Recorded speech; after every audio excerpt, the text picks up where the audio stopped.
Streetnews.it, al mio fianco l'avrete sicuramente riconosciuto, lui ha, secondo me, non ha vinto ma ha stravinto per il pubblico l'edizione di Amici, che era la 7ª edizione. Buonasera a tutti, salve a tutti, buongiorno, non so a qualsiasi ora ci state seguendo. Noi ci saremo a tutte le ore, siamo H24. Sì, era la 7ª edizione, sono passati già 7 anni. Pasqualino Maione. Caro Pasqualino, stasera sei in giuria. Esatto, stasera per queste selezioni di Miss Mondo Italia. Esatto, è un ruolo un po' particolare, però secondo me mi ci vedo bene.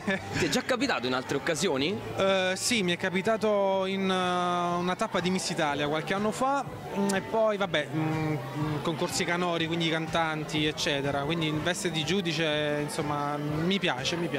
E voglio chiederti a questo punto quali possono essere poi le prerogative per scegliere la modella, quella che poi accederà alle fasi regionali, che poi rappresenterà ovviamente l'Italia nel mondo. L'Italia nel mondo, sì, quindi dovrà avere, penso, sicuramente qualche dei canoni, oltre che di bellezza. Andiamo anche su qualcosa di artistico, di artistico. E infatti prima parlavamo anche con un attore di teatro, dice magari qualche volto chissà che poi non possa partecipare. Come no, certo, è possibile, magari una di queste ragazze ha qualche dote artistica, magari qualcuno è bravo a cantare, che magari poi ovviamente verrà fuori con il tempo, con l'esperienza. Ovviamente questi sono dei trampolini di lancio, abbiamo visto parecchie ragazze che hanno fatto concorsi di Miss Italia che poi sono diventate chi attrici, chi cantanti, chi presentatrici molto affermate, quindi è comunque sicuramente un trampolino di lancio. Secondo me, visto che qui parliamo comunque di Miss Mondo, quindi di rappresentare una bellezza italiana, quindi di avere comunque delle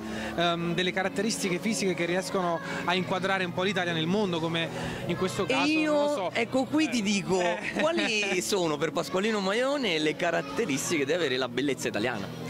Oddio, vorrei dire la mediterraneità, magari i colori un pochino che rispecchiano i nostri colori, no? Che ne so, sì, il colore nero, insomma, tratti un po' latini. Esatto, un po' latini, esatto.